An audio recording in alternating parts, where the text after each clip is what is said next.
The delegate from Washington, Delegate O'Quinn. Thank you, Madam Speaker. Speaking to the bill. Delegate O'Quinn, you have the floor. Thank you, Madam Speaker.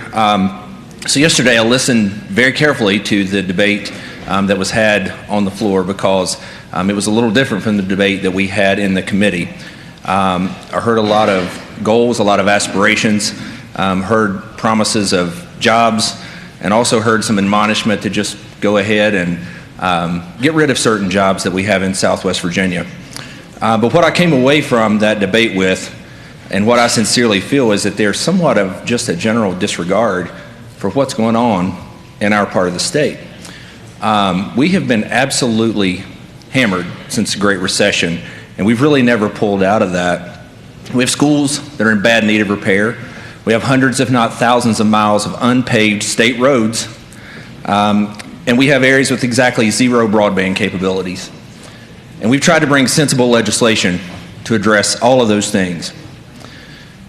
But while I'm saying that, let me stop and be clear. With the promise of the green energy jobs that are purportedly coming, we will take those if and when they materialize. But we're a little skeptical about that, as these are promises that have been made for a long time and have never, ever come to fruition. And if and when they do come to fruition, there is no guarantee whatsoever that the areas that have been pillaged the hardest will actually get any of these jobs. And I've sat through discussions time and again, and I've heard, you people in Southwest Virginia need to just diversify your economy and move on with it. And if only it were that simple. You know, you try looking someone in the eye with a straight face and saying you need to give up your $90,000 blue-collar job for a $15 hour job that you don't want to do. It's a little more difficult than you might think, and that's a real-world scenario that many of us deal with on a regular basis. Oddly enough, in that vein, it's Southwest Virginia that seems to have worked the hardest at economic diversification. Our delegation, our entire region, our local governments, our economic developers have taken this on, head on, to try to make things better for the people that we represent. Just take a look at the legislation that we bring every single year, because we all come from an area that's closer to 7 or 8 other state capitals than we are to our own.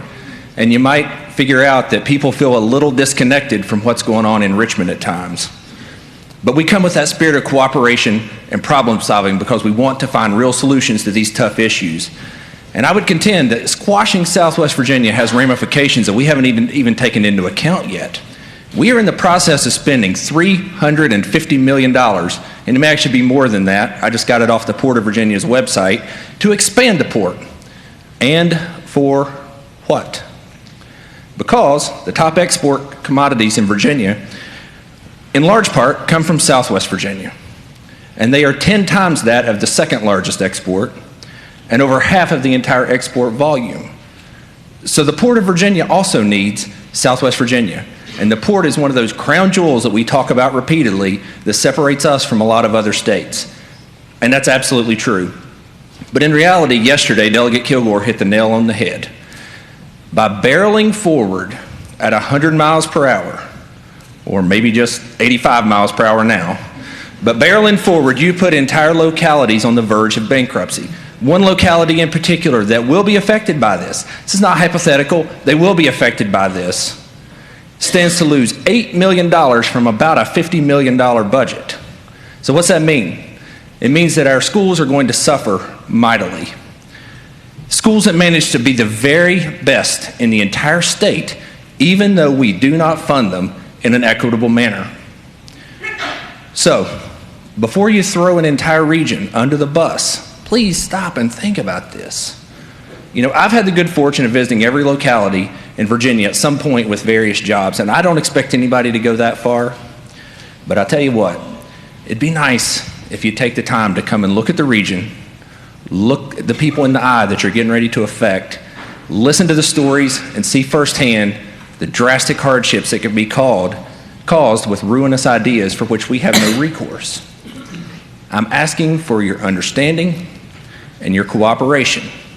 This is a bad move for rural Virginia, and subsequently a bad move for Virginia at large. Virginia only works correctly and justly if every region is lifted up. And we need to have a situation where all parties come together and truly think this through and come up with a solution that works for everyone. And I ask for your help in doing that. Thank you, Madam Speaker.